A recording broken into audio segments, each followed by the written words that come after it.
All right, so I think the students are still joining, but that's okay. We'll start. Otherwise, it's gonna be especially late for Sri Lanka. Definitely not us. So let me start by formally welcoming all of you here to the Project EduAccess session. So welcome to all the students who are here today, and also our Dean of the Faculty of Law, Professor Sampath Punchiheva. So it is good to see so many University of Colombo, both the Dean and the students. It's always nice to have this feeling of coming back home to my workplace after a while. So it's especially nice to see everyone. So welcome, and let us start the session now. So today, to give you with a small introduction to what the EduAccess program is about, I'm sure you all are the final year students and the third year students at the Faculty of Law, University of Colombo. So I'm sure, obviously, a lot of your time would be taken up by your lectures and your exams, but I'm sure that all of you at some point would have thought about whether y'all would be going to apply for postgraduate studies either abroad or locally, or just generally y'all might have thought of your postgraduate studies after you finish the Faculty of Law, your undergrad degree.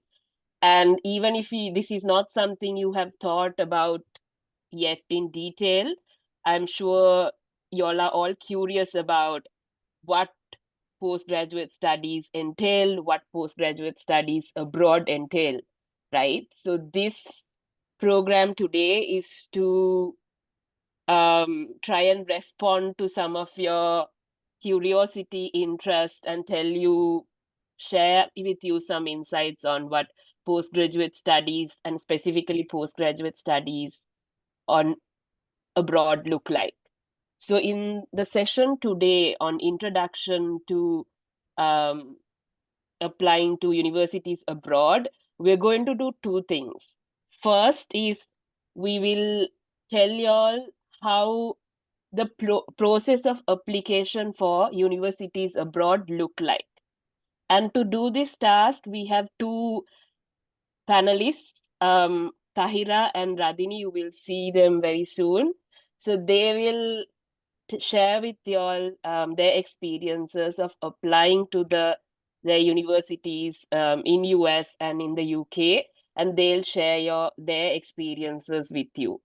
So that's the first part where we share with you how the process of applying abroad to universities work.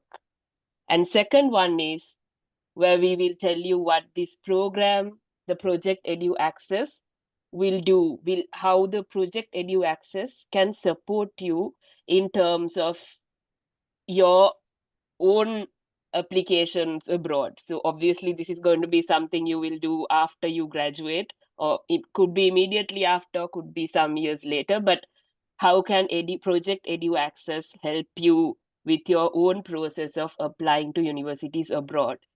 To do that, we have our team from the Project EduAccess who will share how they're going to run the program each year. So those are the two things that we are going to do today.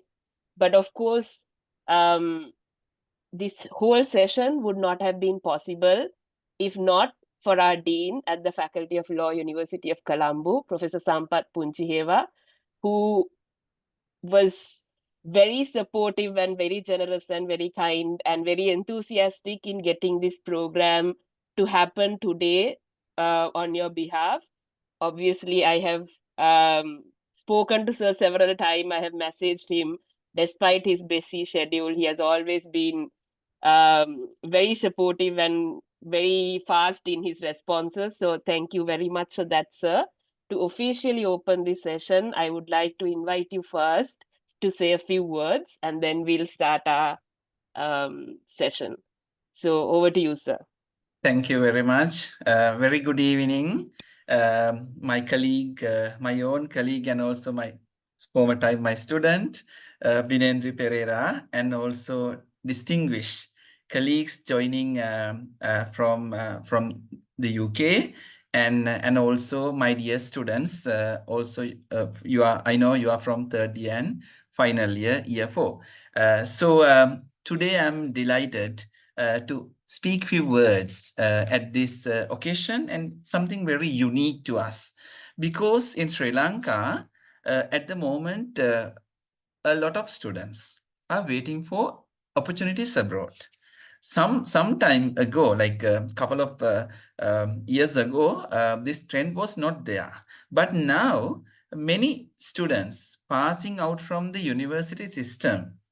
We have 17 universities in the country, state universities, and most of them are waiting to grab, waiting to glean an opportunity abroad. So I think this is, in that sense, this is a remarkable step my colleague Binendri is taking through this EduAccess project.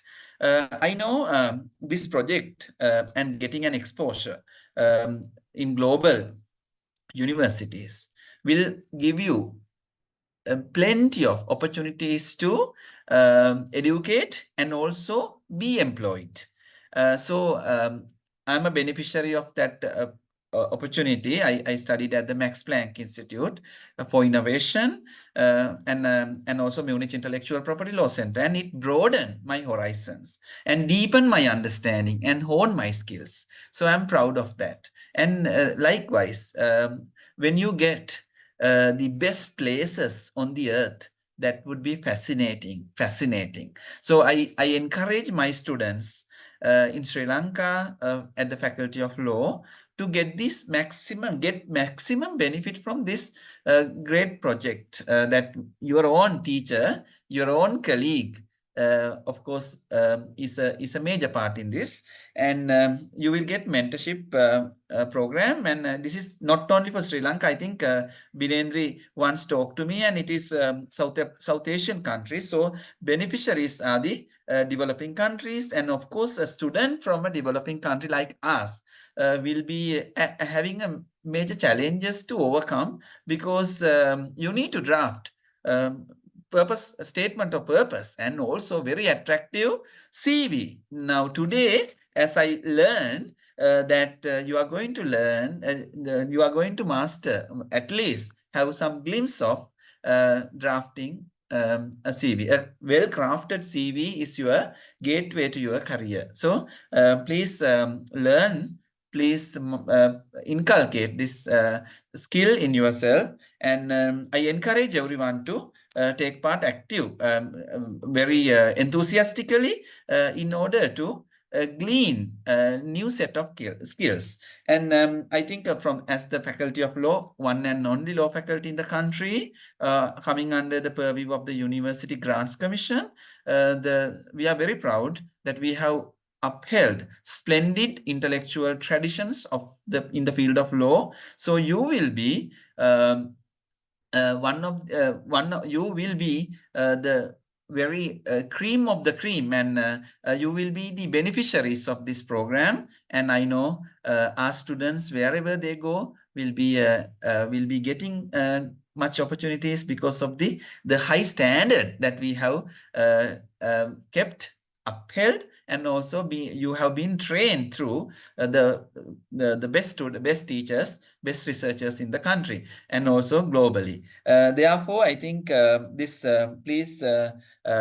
project also, EduAccess project, brings together the group of students, and also studying in top universities, and also alumni of those universities. So I think you are giving back to the country, because that is our noble duty, to give back to your country something that you have, because we all are, most of us are products of the free education system of this country. So we owe a great debt to the country. So you are giving back, and I wish every success. And I personally congratulate my own colleague Binendri, who is studying in the Oxford University right now. We are very proud of you, and also other colleagues of Binendri's, and I'm always supporting, because I know the value of of exposure and exposure abroad. So that is why we can go ahead in our legal field and also in the field of academia.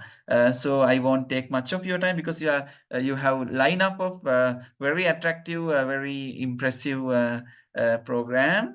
So please take part and also learn, inculcate the skills and also deepen your understanding on different aspects. I thank you once again and thank you for the opportunity, Binendri and your colleagues, and wish you every success.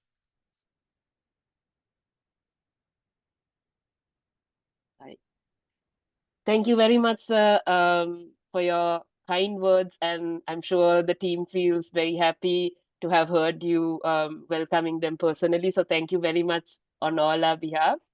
So then we'll move on to the content.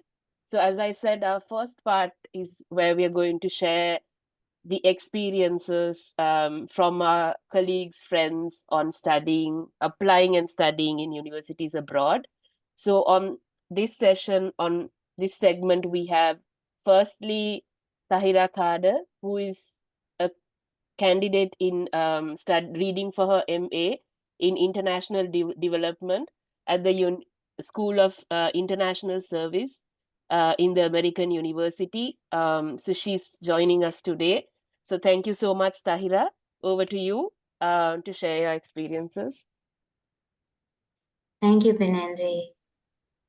It's great to be here. Hi, everyone.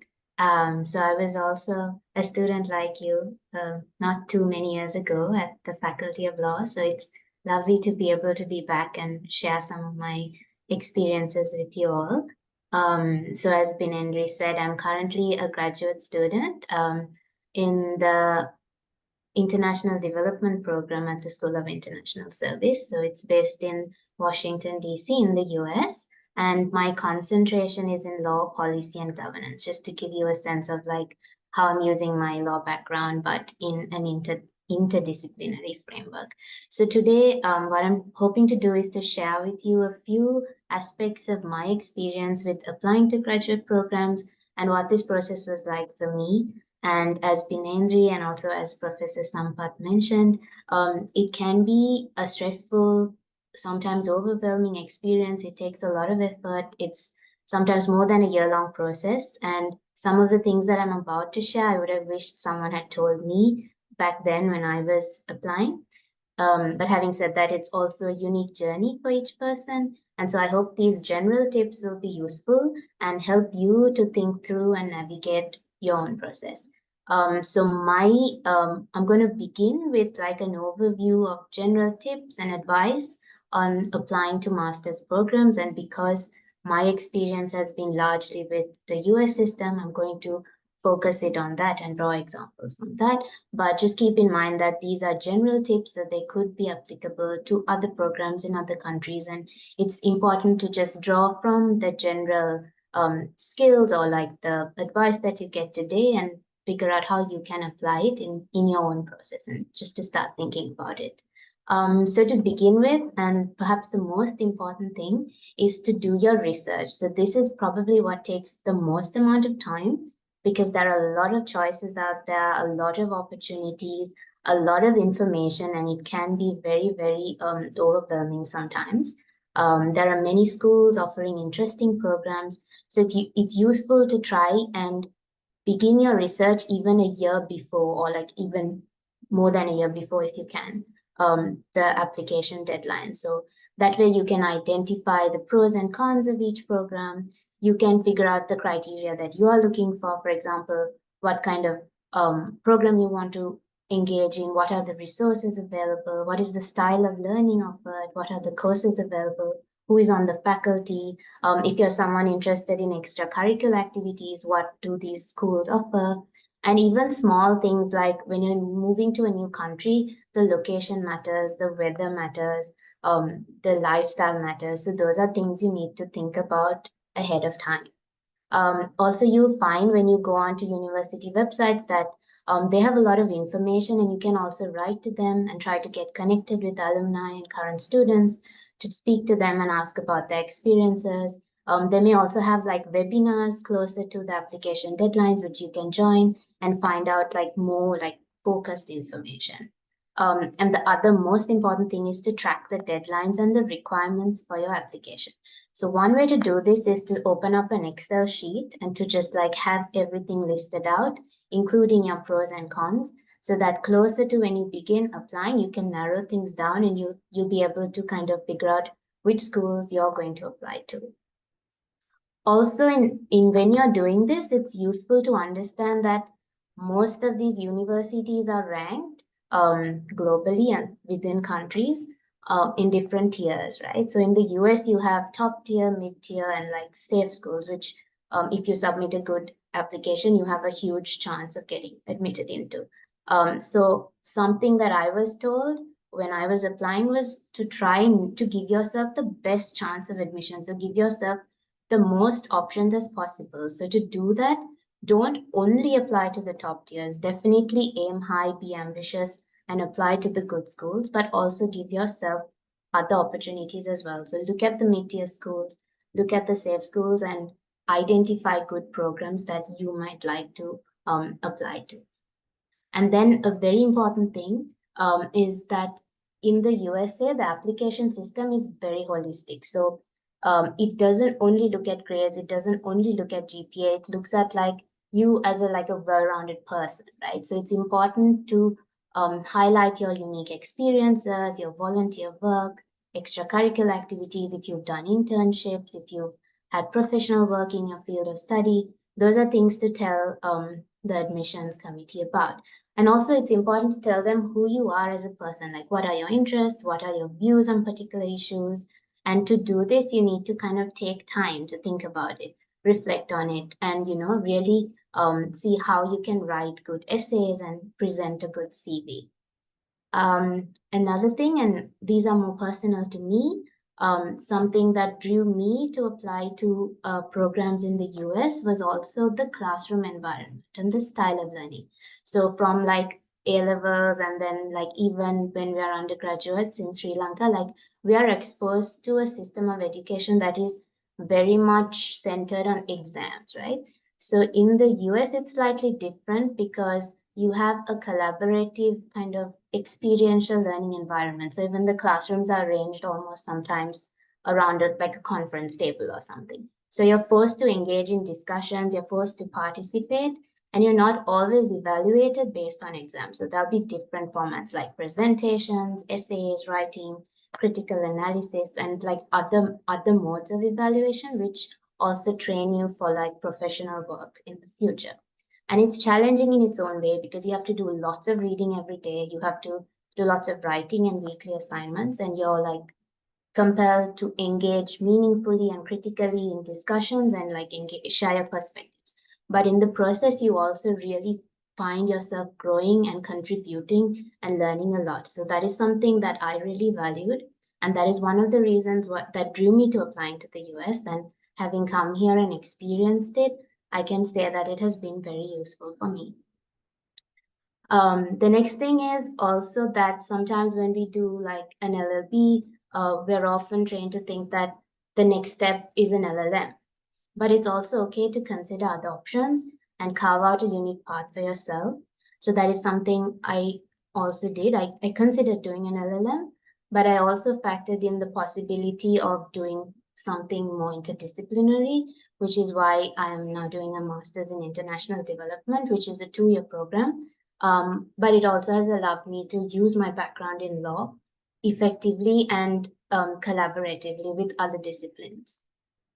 And finally, just keep in mind that part of studying abroad brings with it other unique experiences of being connected with an international community and learning about a different city or country or culture. And this in itself is a personal journey which can be transformational. So when you're doing your research into university programs, it's useful to keep this broad experience in mind and think about what you want from a graduate program abroad. For example, do you want to be immersed in a diverse international student body? What are the opportunities and experiences do you want to have outside of the classroom, like attending conferences or publishing papers or engaging in other competitions or exchange programs, and also consider like the possible lifestyle in that city, town, or region. So yeah, those are a few things which are like very basic, but an overview into the process of the thought process behind preparing to apply, and then eventually narrowing down and applying. And in the course of doing this, I, as most of us will encounter, faced several obstacles and challenges. One thing that's common for most of us applying from countries like Sri Lanka and considering going to the US or the UK is funding. It's very expensive, tuition and fees, and just the cost of living is very high. So it's important to also research into scholarship opportunities that are available for you and apply to those options as well, parallel to applying to the program itself. So for me, one pathway that I took was applying to the Fulbright program, and the timelines are slightly different for that because they start the scholarship application early in the month of May. But through the Fulbright, I was able to kind of secure funding for parts of my tuition and living, and then being exposed to that, I got also information about other scholarships that were available. For example, the PEO International Peace Scholarship, which is a scholarship for women who are looking to study in the US and Canada. And then also I was able to get scholarships from the university itself. So sometimes universities are willing to fund part of your tuition, and then they may give you other opportunities like the possibility of doing an assistantship, which will give you a stipend or an allowance. So it's important to consider all these options in the process of applying so that you give yourself the best opportunity of getting funding as much as possible to make it realistic and like possible for you to go and study and focus on your academics to the maximum degree. Then another challenge that I faced, which is more personal to me, but I'd like to share it with you all because I know that as students, we do have these thoughts that cross our mind. So for me, at the law faculty, I didn't have a class. I had a general degree because I did mess up one subject, a couple of subjects in my first year. And that always bothered me. And I wondered, how will I be accepted into graduate programs? But the reality is that your grades are not the only determinant. And it's useful to be able to identify the weaknesses that you may have in your application, highlight them and show how you overcame them. But also, as I mentioned, craft a holistic application that gives the admission committee a full picture of who you are. And grades are not the only thing. Of course, there are some schools that require very high grades, like a first class, and sure, some options are ruled out because of that. But there are also other schools which don't look only at your grade, and therefore you do have a really good chance of getting into good schools, getting good scholarships, and still pursuing your dreams. So don't let that deter you. Like even up to this point, if you think you've got a bad grade or something, don't let that deter you. It matters how you progress to the end of your degree and also the other experiences that make you who you are. Yeah, so that's the basic overview for now. And I will go into other components of the application process shortly. Thank you, Thahira.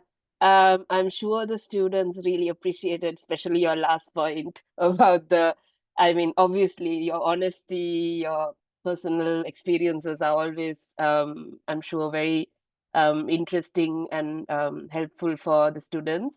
So thank you very much for sharing all those experiences. And of course, I'm sure the students might have questions, so we'll take them up at the end of the program. So everyone, if you all have questions, you will have the chance to ask them.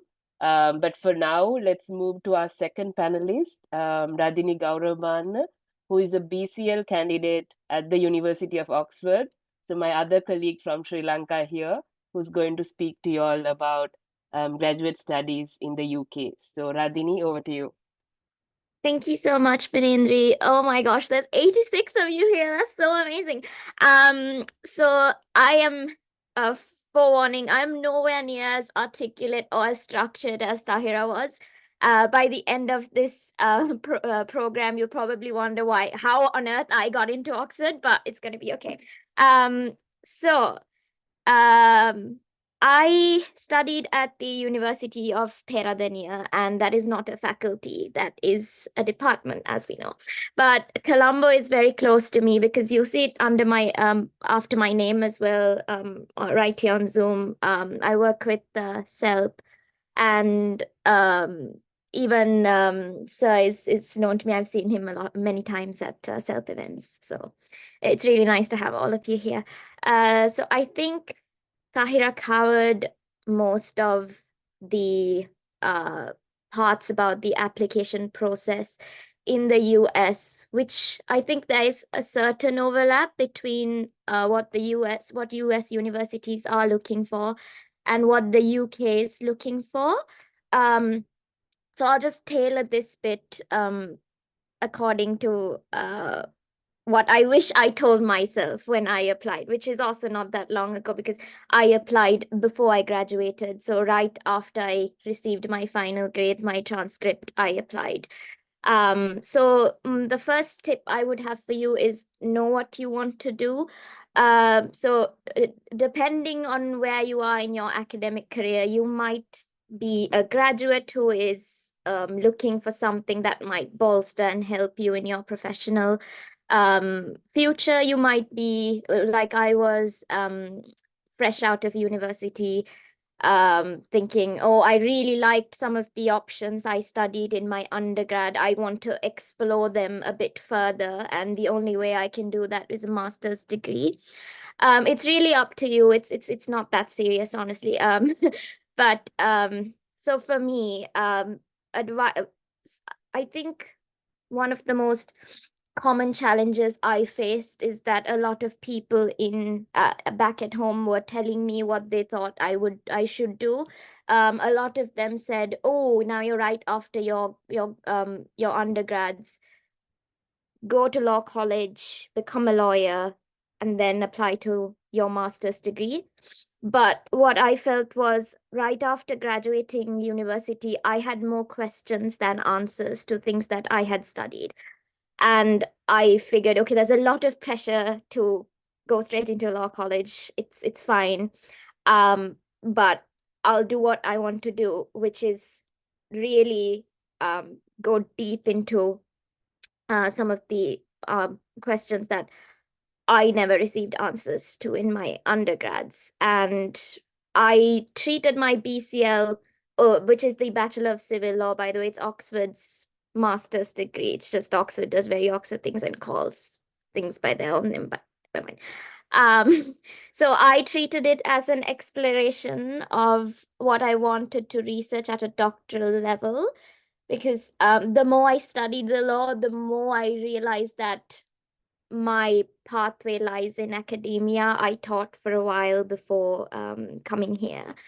And there is nothing I love more than teaching students like you guys. But if you want to be a professional, of course, your pathway might be different. So that I think that would be the first thing I would advise my younger self. Sorry. And then it's also helpful to look into the type of LLM that you are looking. So I'm saying LLM because I'm a law graduate, but generally I mean master's courses. Do you want to study a specialized LLM, or do you want to do a general LLM? So a specialized master's would restrict you, but it would, if you apply on your CV, it would look better to your employers because they will know that, oh, this is where you are good at. But I think in terms of practice, a general LLM would be better. And if you want a research element, you do have the opportunity to do a dissertation within your LLM, but there are also master's courses that are catered specifically with a research component. So you might want to look into applying for an MPhil and eventually upgrading that to a PhD or DPhil in Oxford. And then you have to reach a conclusion on what you want to do by researching into the universities that you want to get into. I will speak a little bit about the differences according to the tiers of in the tiers of universities in the UK. But my personal experience is don't rely on university rankings as your sole metric of where you want to apply to.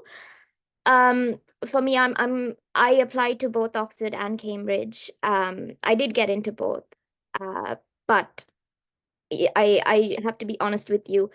I did not just look at their rankings. For me, I wanted to follow a professor who has been my greatest inspiration since I was an undergrad, Professor Jonathan Herring. He's my professor now. So I familiarized myself with the faculties, the faculty members, what kind of work they are researching in. Do they have institutions? Do they have centers? Do they have they contributed massively to the field? And also, if you do your research, then you have to reflect this research in your SOP statement of purpose, because that will show the panel or whoever is looking at your application that you actually know why you want to study at this university. So next slide, please, Gayatri.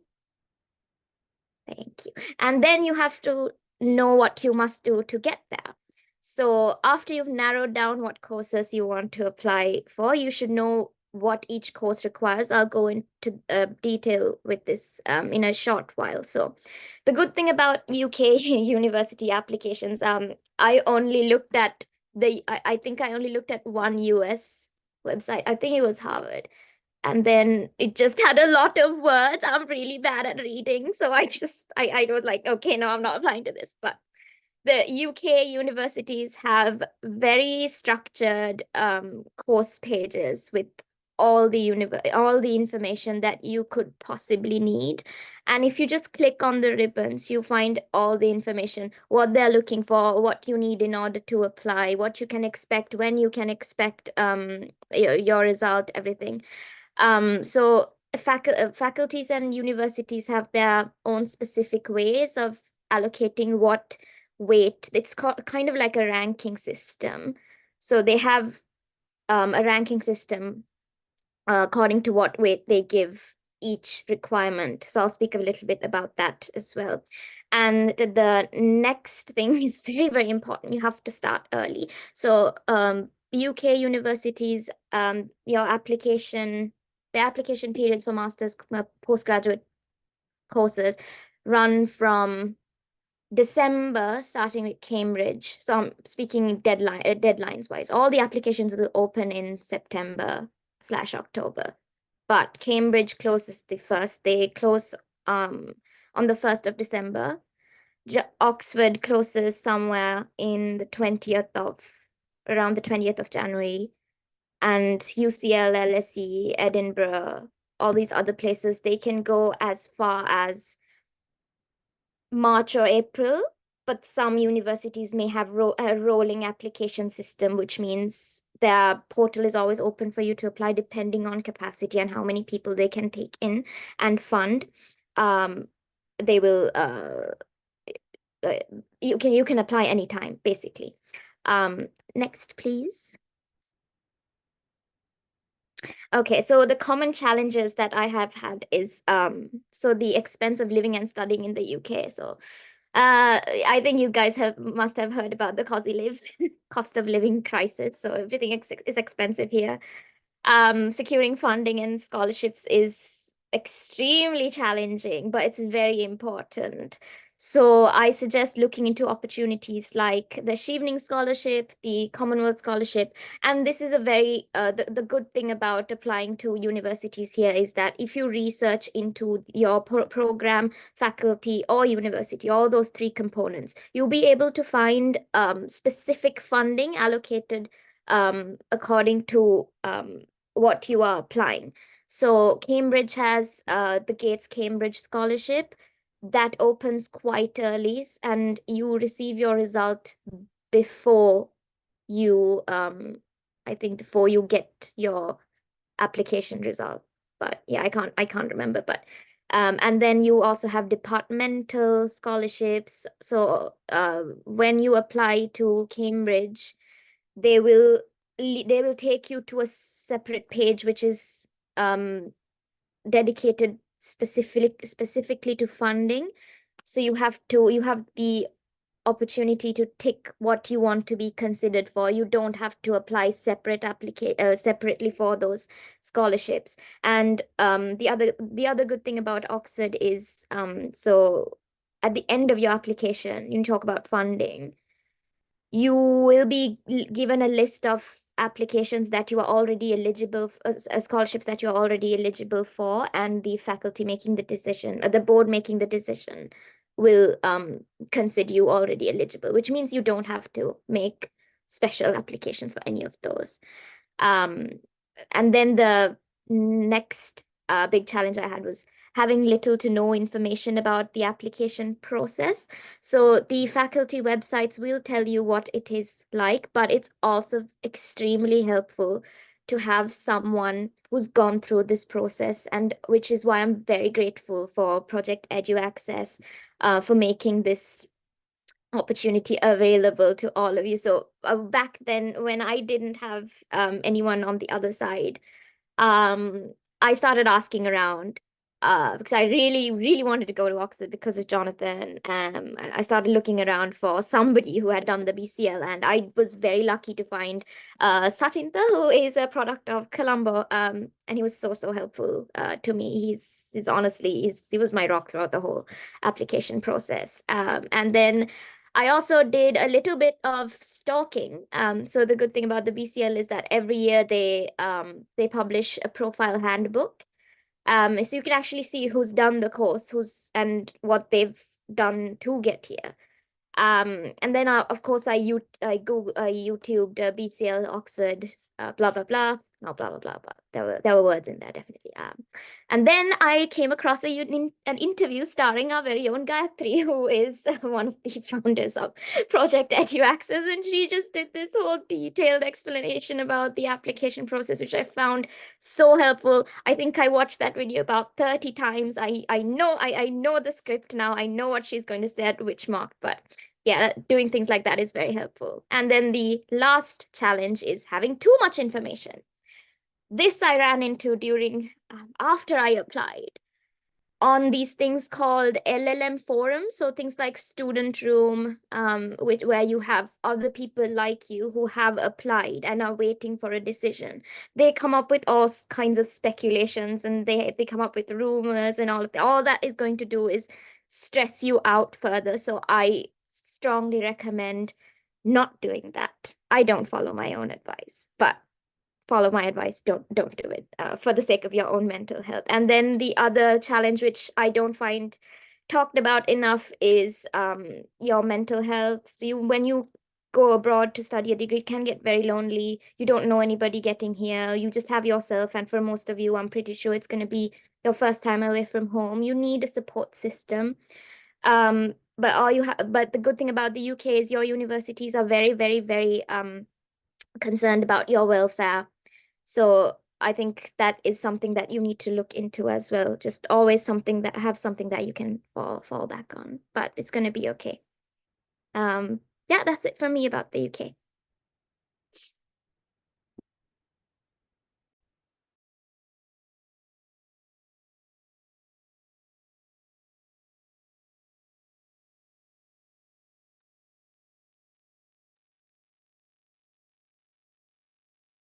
Okay, so there's Thahira, are you going to be speaking about okay, so we are going back to Thahira to share where she will be sharing with y'all the specifics of the application process.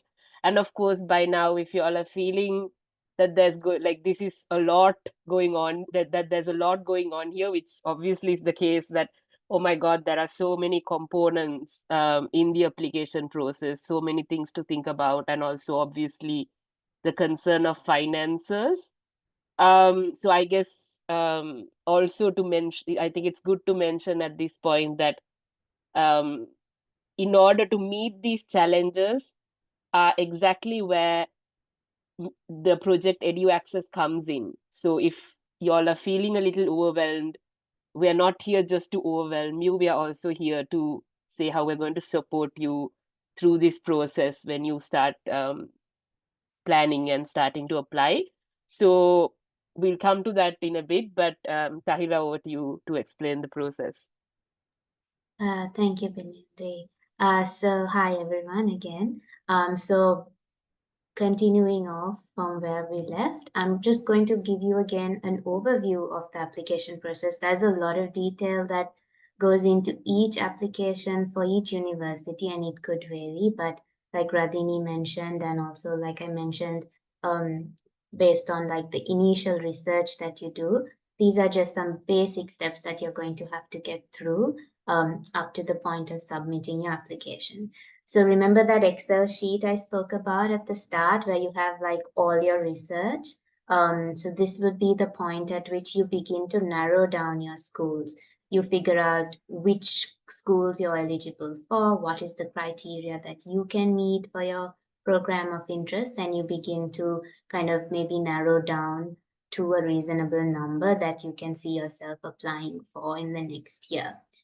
So in the process of doing this, even as Radhini mentioned, it's useful to go to the university website and see so generally each school will have a page which lists out all the criteria that is required. So if you don't meet the criteria, then you know, okay, maybe I can't apply to this school. But there are some criteria which you can also get around, and there are exceptions. So look at all the pages that are relevant for your application, and most importantly, note down the deadlines. Mark them in your calendars, put reminders, and have personal deadlines for yourself so that you can plan ahead. And because the process takes time, and you're going to be doing this, maybe some of you will be doing this while studying, some of you may be doing this while working, it's useful to break down the tasks. Like, for example, the essays could be one process, reaching out to referees could be another process, working on your CV could be another process. And as Binendri said, I think the whole point of EduAccess is to help you and support you through this journey. So your specific questions you can get answers to because of the support of this program. So once you have a general sense of the schools that you want to apply to, get ready to apply. So most often each university will have like an application portal or an application page that you can go and create an account and begin your application. And so the first preliminary steps would be to input all your personal information. Nowadays, everything is online, so it's really convenient that way, and you don't have to like post things except maybe transcripts later on. And then you will have, apart from your personal information, each application will be tailored to the school, and there'll be specific components that you have to fill out and documents that you may have to upload. And the other thing is that some schools will require you to pay an application fee, so it's important to factor those things into your budget and plan ahead. It could vary from school to school, and some schools offer waivers, so you can then check those deadlines and apply for the waiver so that you don't have to pay the application fee. And generally, the waivers also will have specific grounds on which you can apply. So make sure you look into all those things and utilize those opportunities. So then once you open your application portal and you have set up your application, it's important to so you will be able to see everything that's expected aside from like looking at the university website. And this will be more detailed because you'll have specific insight into the essays and the prompts and the questions that are required. So at this stage, you get all your application documents together. And I believe Radhini will be going into a little bit more detail on what this would entail. And again, remember that you want to highlight different aspects of who you are as a person, not just your transcripts and your grades. Those are very important. Your CV is very important. Your references are very important. But you also want to give them a holistic application. So details about your extracurricular activities, your volunteer work, if you've done writing, research, publications, and professional experience. And many of you are like in your 3rd and 4th year. So maybe you feel like you're lacking in one of these components. Now is the time to kind of think about, doing those things, write or publish or volunteer or engage in some extracurricular activities and kind of build your profile. And to be very honest, students coming to the US are very strategic, not just students coming to the US, but students in the US are very strategic. They start building their profiles like from high school, so that like they have all these things that they're doing just to get into college. So it's very competitive. But you can definitely do it because your experiences coming from Sri Lanka are very unique, and you have a lot of knowledge, skills, and perspectives to share. So don't ever discount yourself. Try to kind of share what your experience has been with the application, through your application. And then once you've filled out the application, uploaded all your documents, written your essays, requested for your references from your referees, there will be a process by which you review the application and submit it. Some schools may have requirements for an interview, which may happen in different formats. And so if you're shortlisted, then at that point you will be informed about it. And then it's important to also not take that for granted, prepare for the interview, prepare for potential questions that you may be asked, do some practice interviews if possible. And yeah, just give it your best. And remember, like sometimes we have this mentality that we're not good enough or we're imposters or something like that. But remember that you have nothing to lose. You have everything to gain. And like, if this is your one opportunity to show them who you are, just make the most of it. Yeah. Next slide. So again, this is just a brief overview on how you can take a few steps to find your course of interest. Remember, this takes time. So even if you want to do it like a few years ahead of like your intended date of application, please do it. I remember I used to just go online while I was at law faculty and just look at what was out there, just get a sense of what the universities are, what are the possible programs I could be interested in. And it takes time because your interests may also change, the opportunities may change. So just try to kind of explore and familiarize yourself with the opportunities out there. Check the university websites, look at their courses and see what suits your interests. Talk to your professors, even at law faculty. Talk to professors at the universities if you can reach out to them. Talk to students who have already been to those universities and ask them what their experience has been like. And most importantly, check if you're eligible, like if you meet the criteria. And if there's anything you can do from now to then to meet the criteria, work on that. So those are things within your control. So try to like best prepare yourself to submit a good application. And that includes funding as well. Yeah, and then again, these are things we spoke about, like the academic requirements. Some universities, especially in the UK, will have very strong like GPA, or like some universities may require first class or a minimum upper second class honors to get in. So those are like hard criteria which not everyone may be able to meet. So it's important to be aware of those things. And yeah, so make sure that you fit the eligibility criteria and look at the financial requirements, explore and research into scholarships that may be available for you. And then I don't think we spoke about this, but most often for universities abroad, you have to show that you are competent in English.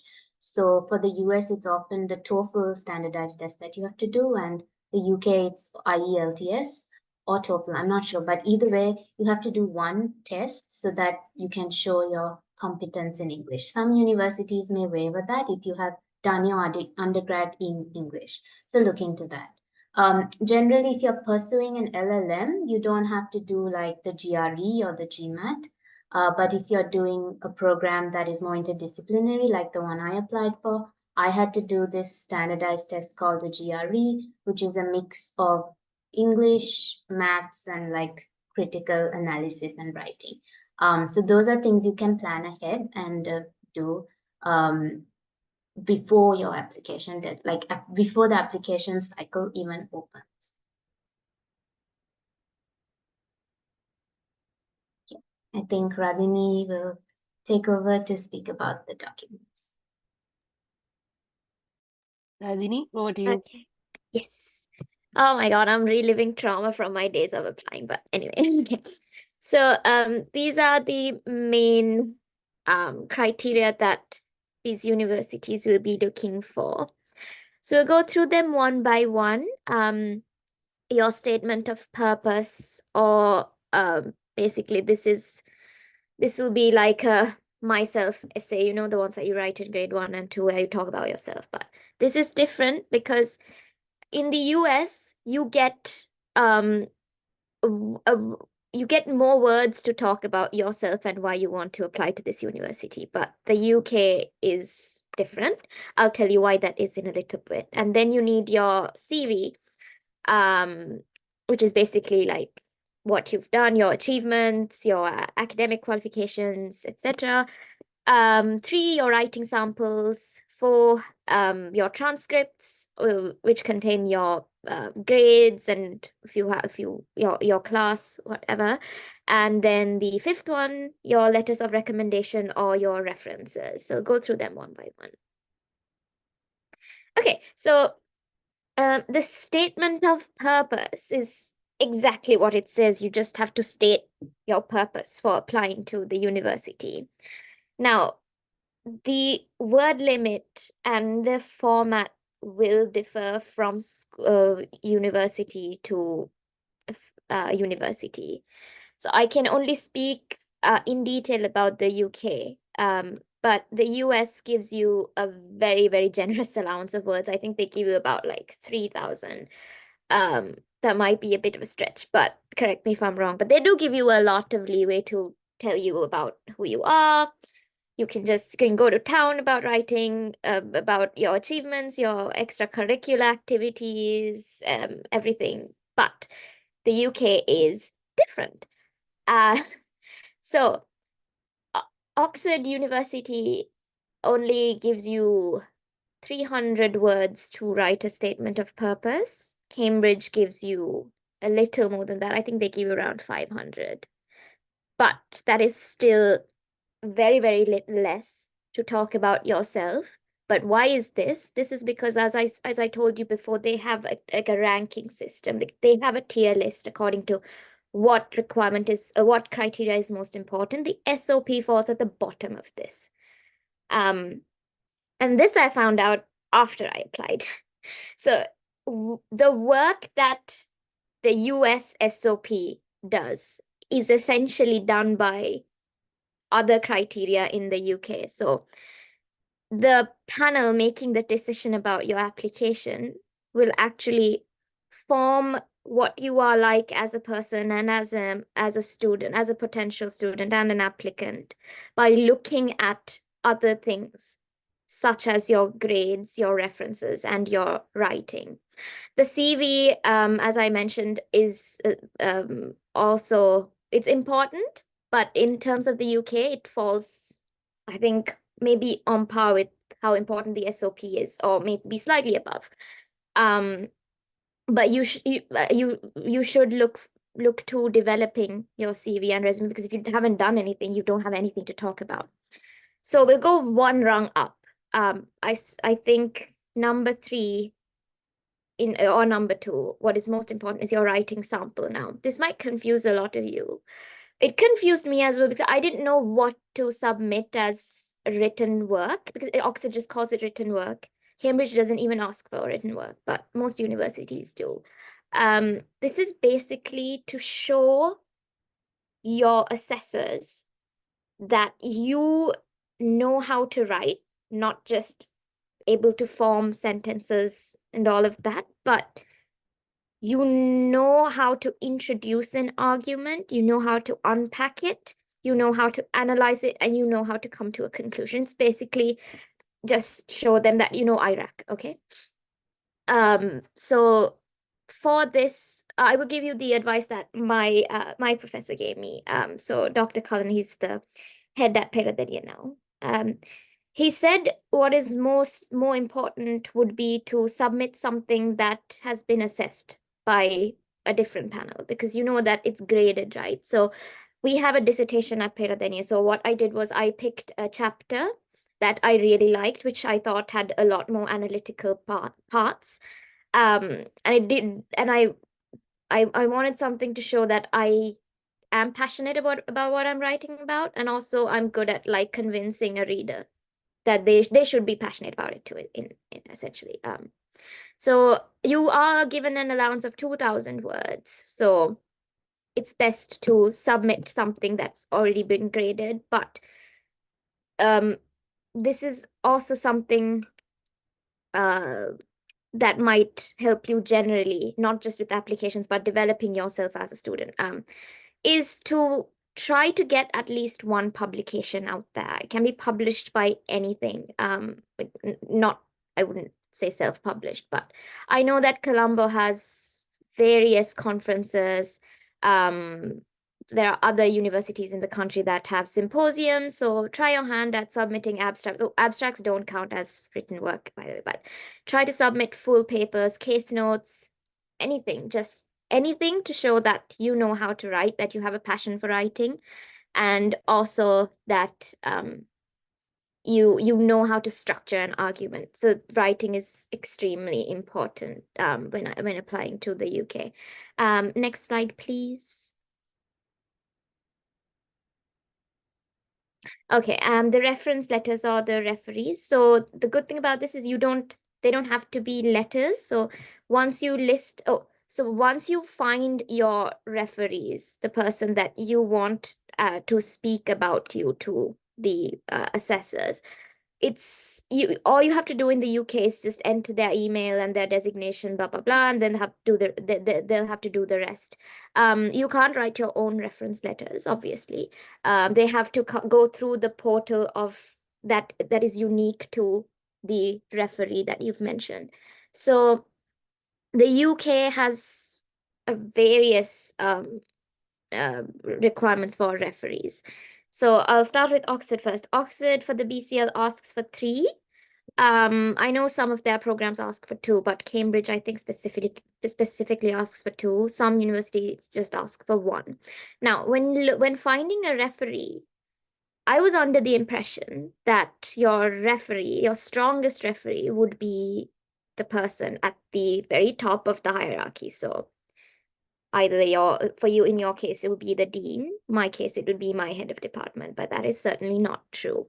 What Cambridge and Oxford and most of these universities in the UK are looking for is a referee who really knows your work, who really knows you as a person. If you've met your head of department like once in the morning, just said good morning to them, they're not going to have anything to say in their reference letter about you. Be very general. So this has to be somebody who knows you as a student and can speak to your academic abilities. So I'll give you an example.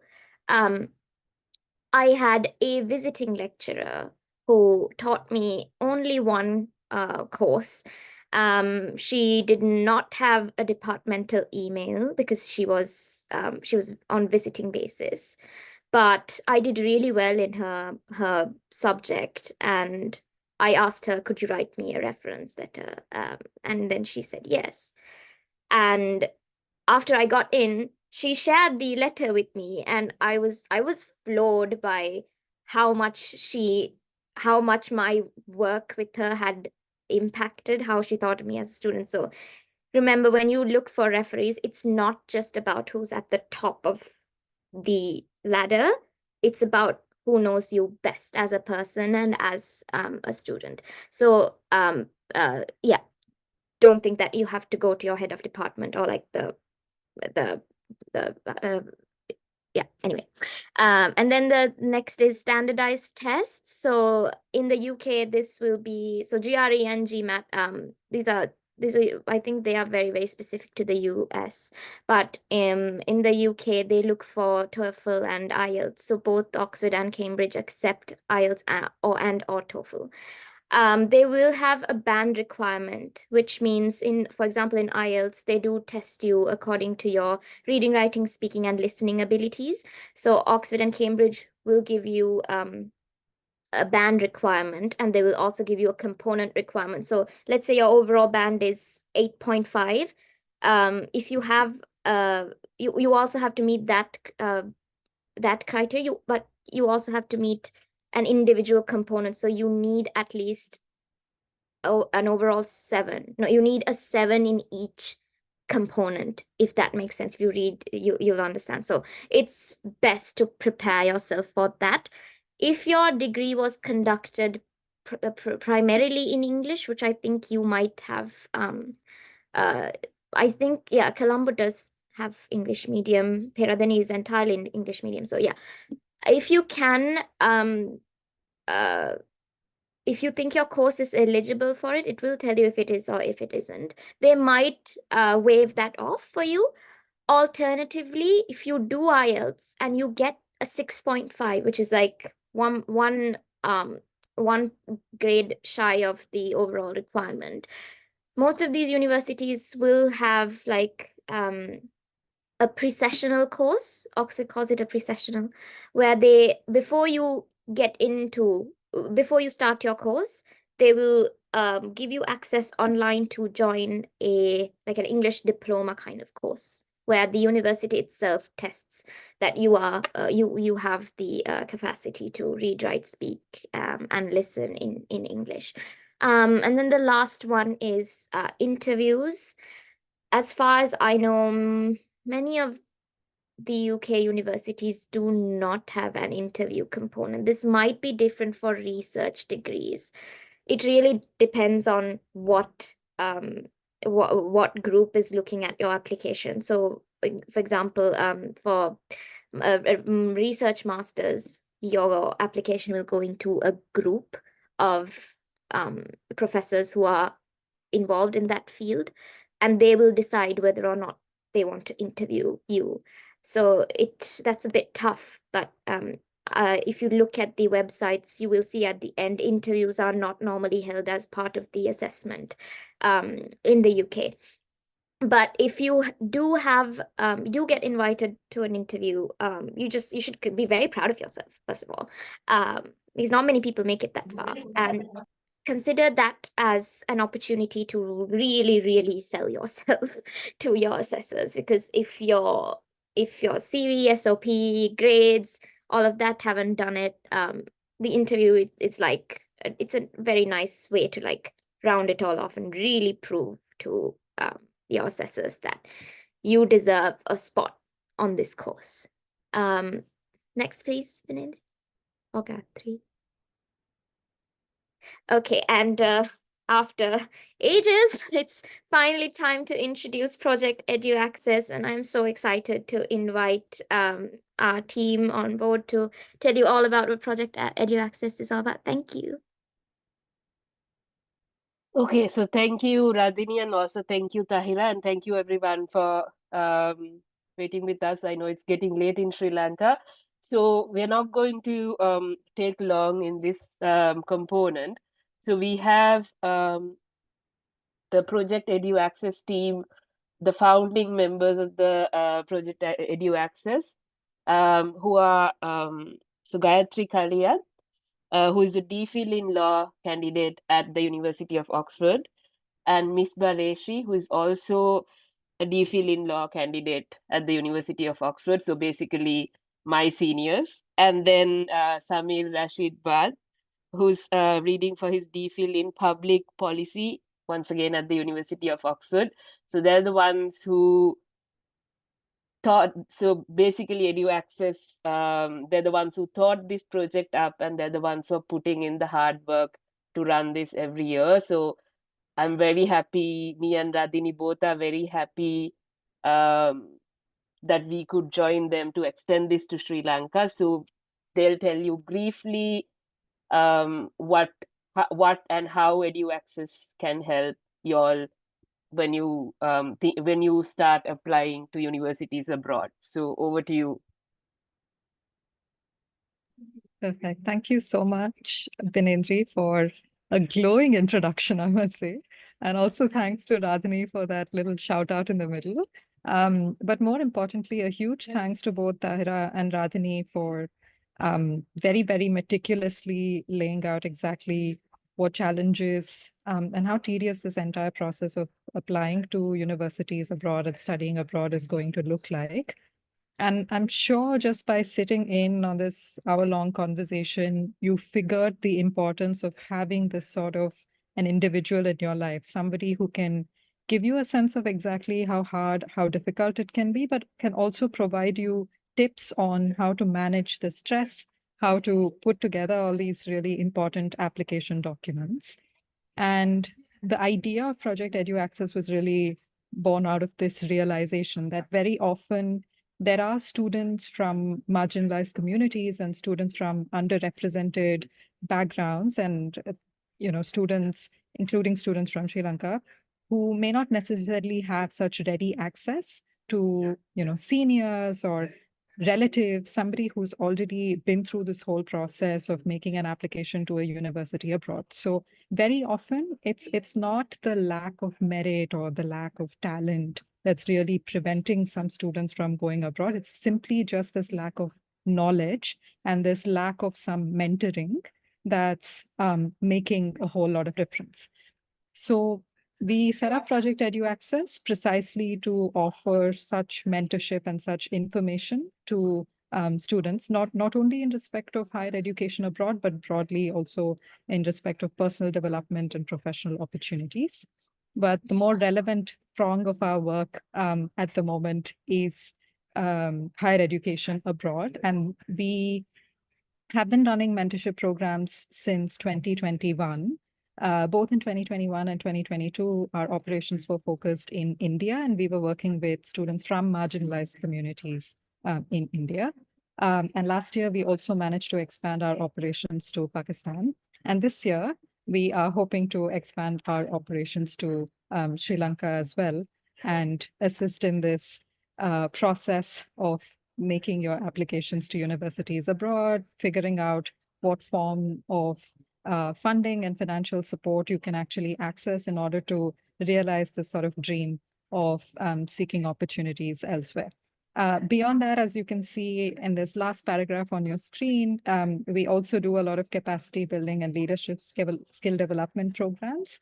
And we also advocate with universities in the UK, in the US, in Europe, about the importance of amending, changing up their admission processes a little bit, and also doing more to cater to students from underrepresented backgrounds and marginalized backgrounds. Just to give you a sense of how successful our mentorship programs in the past have been, these are just like big numbers. But yeah, over the past 2 years, we've had the privilege of supporting more than 1,000 mentees from India as well as Pakistan. And over these 2 years, a lot of our mentees saw a lot of success, and they received both conditional as well as unconditional offers from big universities abroad, and also probably relatively less known universities, but universities with a very, very strong disciplinary focus in certain areas. And the other good part is we were also able to support a lot of our mentees with their scholarship applications, and were able to help them in their journey to procure really big scholarships like Rhodes, Chevening, Commonwealth, and the likes. So speaking of which, we are now expanding our operations to Sri Lanka, and our hope is to essentially provide support, especially to those Sri Lankan individuals who are looking to apply to postgraduate or graduate courses abroad. So these are primarily master's programs or MPhil and PhD programs, but at the moment we are not in a position to offer support for undergraduate degrees abroad. So if you are one of those people who's looking to apply for a master's or PhD course abroad, then, well, look no further. Project EduAccess is here to help you. And the one other thing I thought would be worth flagging is that we don't really have a disciplinary narrow focus. We have mentors from across all disciplines, right? So humanities, social sciences, as well as STEM. So we are more than happy to take on mentees from any discipline. My sense is that most of you probably come from a legal background, which is fair. We have quite a few mentors from a law background, so no issues there at all. And the Sri Lanka Graduate Mentorship Program is open for applications to all eligible learners, but our mission has always been to provide more opportunities to individuals who are disadvantaged, whether that's by social position or economic background or geography. So we will sort of prioritize in our selection process applicants who are so disadvantaged. But otherwise, yes, applications will be open for everyone from Sri Lanka. What can you gain out of our mentorship program? So there are really two major prongs that are mentee specific. The first element is, of course, one-on-one mentorship, and then the scholarship support programs that we sort of curate and tailor to specific scholarship applications. Apart from that, whether you are a mentee with us or not, you will have access to recordings of webinars like the one we are running today via our YouTube channel. And we also have a lot of guides on application documents, the kinds of application documents that both Thahira and Radhini mentioned earlier. So a statement of purpose, CV, how do you write these? What kind of things, what kind of information do you have to sort of expand on within these documents, and what kind of information can you leave out? So all of that sort of guidance is already available on our website, and these are free for anyone to access. So please don't hesitate to take a look at these guides on our website. Just to quickly give you a sense of what you can expect as part of the one-on-one mentorship, once you are selected for the program as a mentee, you will be connected with a mentor who has already been through this process of making an application to a university abroad and has been successful at that. And you will be connected to a mentor from the exact discipline that you come from. So if you are planning to apply for a master's in law, then you will be connected to a mentor who is doing an LLM or has done an LLM in the past from a university abroad. And their primary task would be to hop on calls with you regularly and give you some advice on how do you go about this process of shortlisting a course, shortlisting a university, how do you put your application documents together? And once you've done that, they'll be more than happy to review those application documents, give you feedback, tell you what other aspects you can improve on, what are the things you've already done really well on. And in case there is an interview process as well for your particular course, then they'll give you advice on how to prepare for the interview, maybe do a couple of practice interviews with you. And they'll also provide some pastoral and general support. So it is a stressful journey, as both Radhini and Thahira have hinted at earlier. So it's always good to speak to someone, share whatever concerns you have, whatever anxieties you have about this process, and your mentors will be more than happy to provide that sort of support as well. But apart from the one-on-one mentorship, like I said, for scholarship applications, not all mentors may be familiar with specific scholarships that you want to apply to. So that's why we have tailored a few scholarship support programs, which will be offered separately from the one-on-one mentorship. So this will again be very similar to the one-on-one mentorship though. So you'll have all these webinars where you get information on the scholarship application process itself. Somebody will review all the scholarship application documents that you put together. And if you're shortlisted for an interview, then somebody will give you, some advice on how to prepare and also do mock interviews with you. Apart from that, online workshops and sessions, a host of videos are already available on our YouTube channel. So just go to YouTube, type Project EduAccess, and you'll see a lot of recordings there. A large majority of these were published keeping an Indian audience in mind, but you will realize that a lot of the scholarships that we speak of in these webinars are also open for applications from Sri Lankan nationals. So they will be relevant for you as well. But going forward, of course, we will be curating a whole set of programs specifically for students from Sri Lanka. And yeah, I mentioned the standardized guides earlier. So please do head to projecteduaccess.com and navigate to the tab on resources, and you'll find all our guides on application documents there. I'm sure I've sold the mentorship program really well by now. So please do keep an eye out on our social media. You can find us on Facebook, Instagram, LinkedIn, as well as Twitter. We will be announcing applications for our mentorship program very, very soon in June 2024. So once it's announced, we hope to see your applications there and begin your journey as mentees with EduAccess. I'll stop there. And maybe if you have any questions, please feel free to ask. I'm sure you can see that this webinar is being recorded, but it's being recorded only for internal purposes. So don't feel like, oh, will this question sound silly, etc. No question is ever silly. Please feel free to ask whatever questions you have. Thanks, Gayatri. Okay, so as Gayatri said, so now the floor is open for questions. I have already received one question, so we'll start with that. But in the meantime, please post your questions either in the chat, or you can just raise your hand virtually, and then you can ask your question that way also. But since there's already a question, and I think which is the main question that you all might be having, so I'll read that out, and maybe Thahira and Radhini then can answer. Maybe I can put my 2 cents into it also afterwards. So the question is, if we apply before doing attorney, so this is a bar exam for Gayatri and them. If we apply before doing the attorneys, is this a good idea or a bad idea for masters abroad, I suppose? So, Tahira, do you want to start? I know Radhini has very specific thoughts on this, but right, Tahira?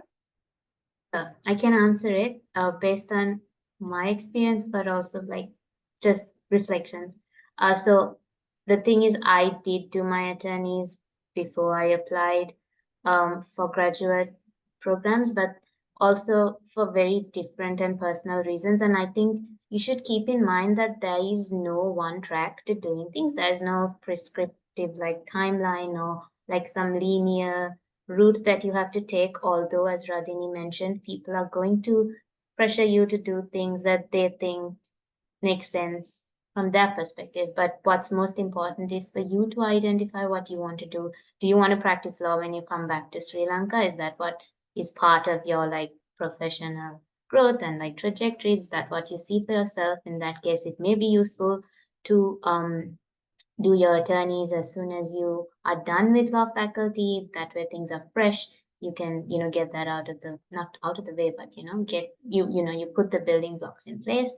But for me, I didn't apply before. For one thing is because, like I mentioned, there were weaknesses in my application with my grades. And so I wanted to build some professional experience before even considering what I wanted to do for a master's, because fresh out of law faculty, I don't think I knew what I wanted to do. So doing my attorneys was just one way that gave me more time. But then following that, I practiced law for about 3.5 years. And that also showed me that maybe I don't want to be practicing law full time for the rest of my life. And which also made me look at different opportunities. Otherwise, I may have just applied for an LLM and gone down that path. But because I was like exposed to the practice of law and just the professional world and like different opportunities that also may be possible, I explored different paths. And for me personally, that extra time helped me mature a little bit more in terms of what I wanted to do, understand like issues from like a practical perspective, because when you're learning in theory, the law is very different than when you're practically applying it in courts. So those things helped. But again, like I would say, each one is on their own unique journey. And even if you choose to apply before going to law college, there is no timeline. If you decide to come back to Sri Lanka, you can always do your attorneys at that point. Like I know someone who did her attorneys in her 40s after she went to Columbia and did her master's in international affairs, which was a 2-year program, and worked for a long time. She came back like much later and did it. So it really depends on what you want to do. Thanks, Tahira. And Radhini? So I think we have the other side from Radhini. I think that's very good advice, Thahira. So I didn't do my attorneys. For a very long time, I was deciding whether or not applying to a master's degree is a right idea. And I remember up until the very end, some a very popular question that a lot of people had for me was I going to finish my attorneys before I left? And I personally hated that question a lot. It was like, I'm going to do my master's. Why are you asking me that question?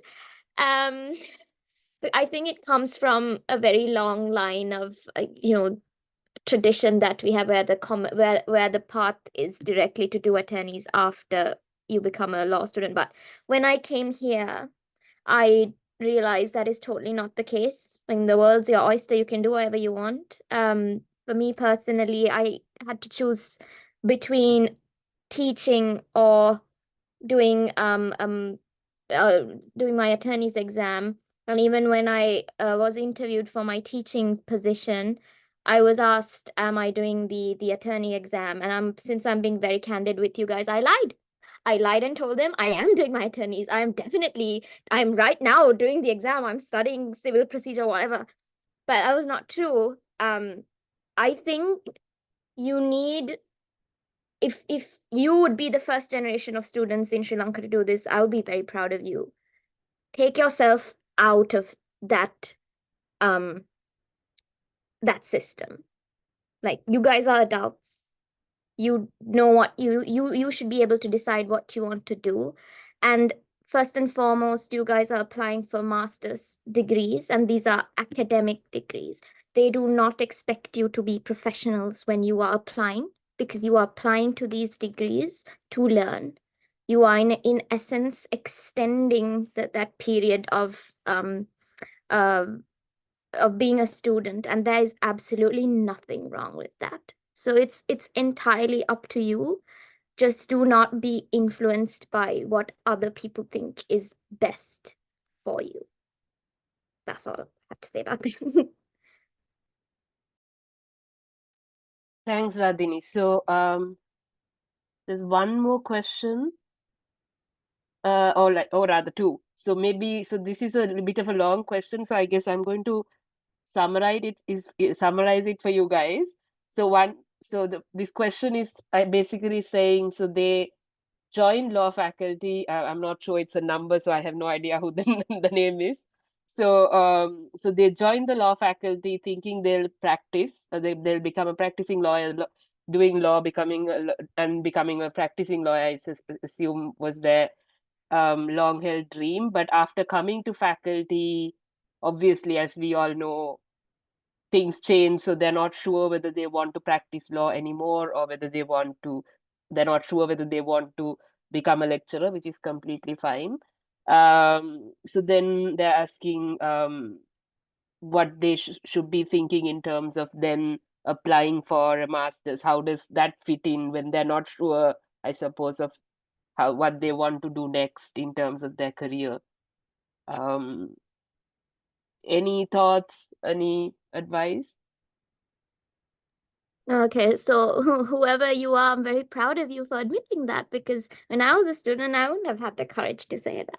But see, this is the good thing about a master's degree, because if you treat your master's degree as as an exploration, as an opportunity for you to explore, like, as I said, like, you don't need to have, it shouldn't be a means to an end. You don't need to know exactly what you want to do. You just need to you just need to know that you just need to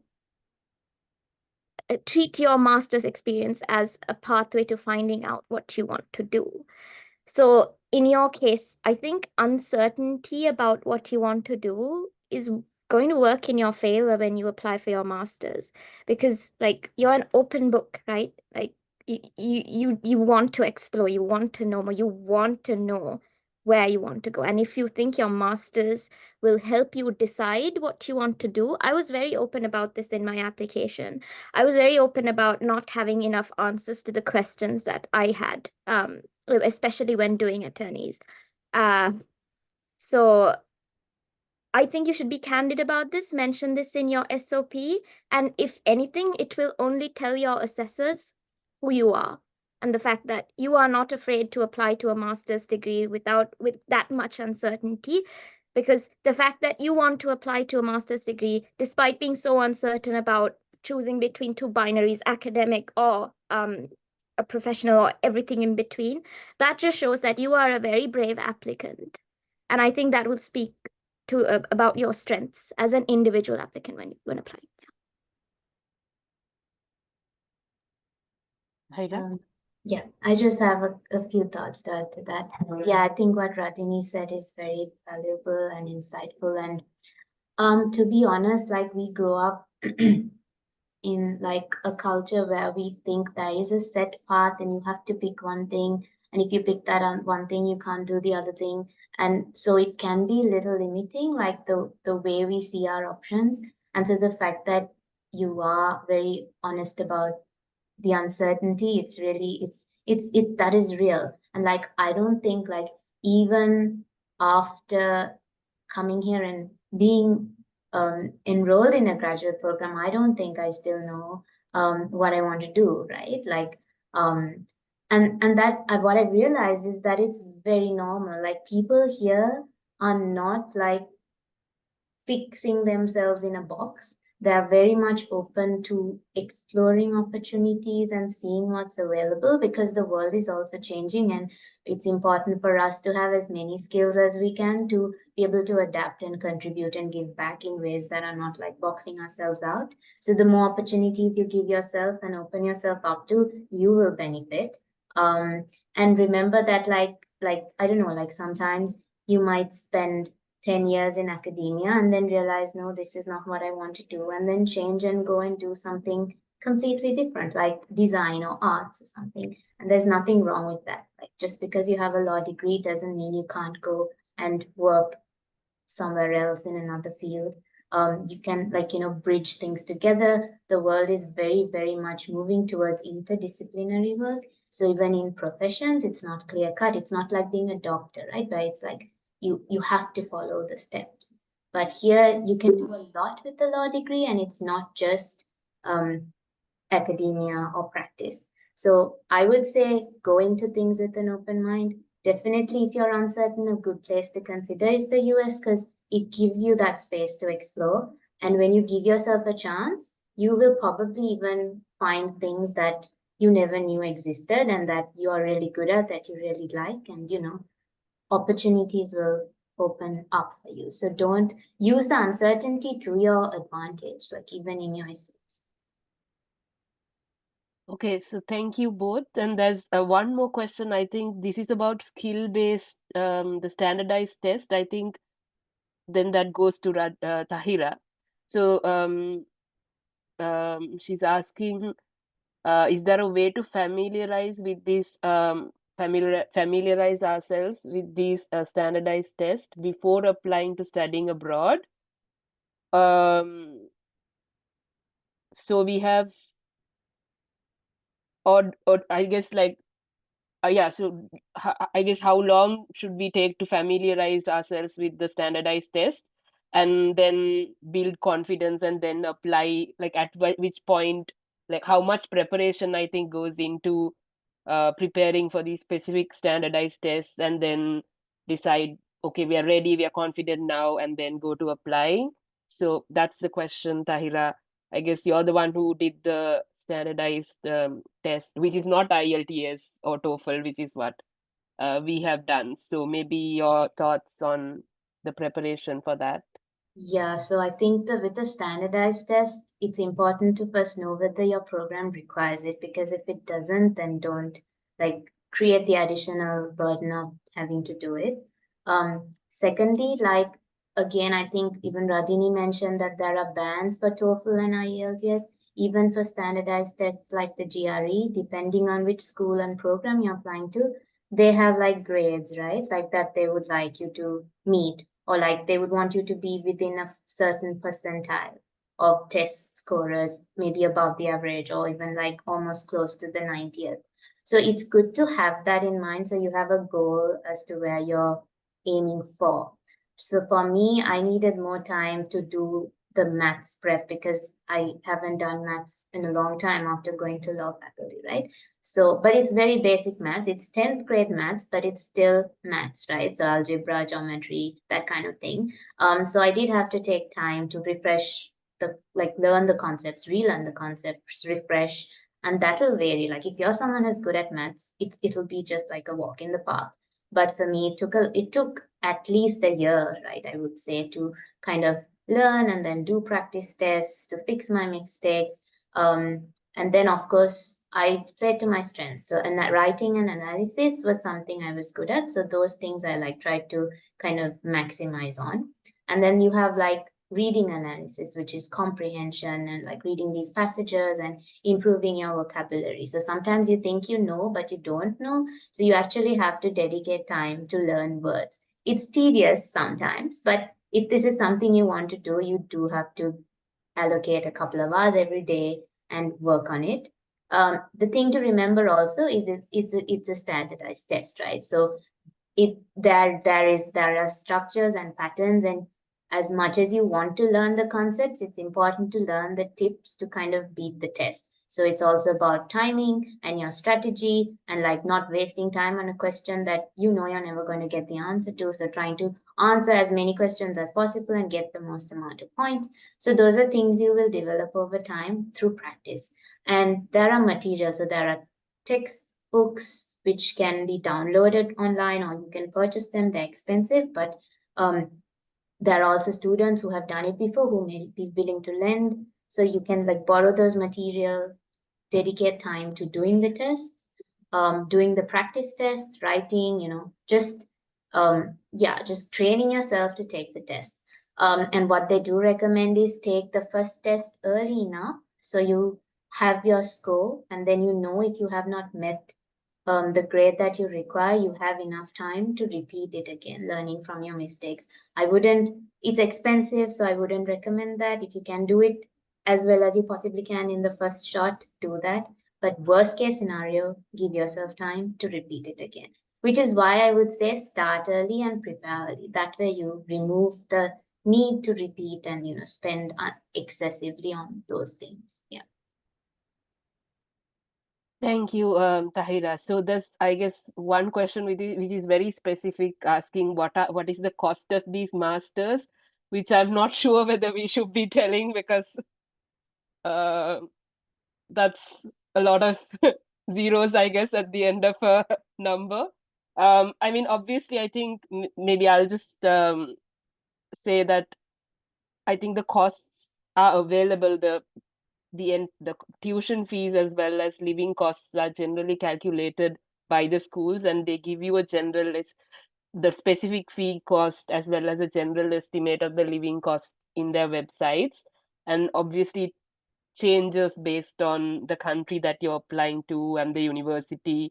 So you will find the numbers in the websites. And obviously, it's a, as we all have said, it's a costly enterprise, but that's why there are scholarships available both externally and also internally from the universities. So maybe let's look at the positives for now, because you're in your fourth and third year. So let's the numbers might not be the remember that there are scholarships. Maybe we'll keep it at that. Does either of you want to add something more on that? Yeah, definitely looking at the numbers can make you feel overwhelmed and want to deter you from applying. But also it could motivate you to look for scholarships to overcome the obstacles. So yeah, Sure. Thanks, Thahira.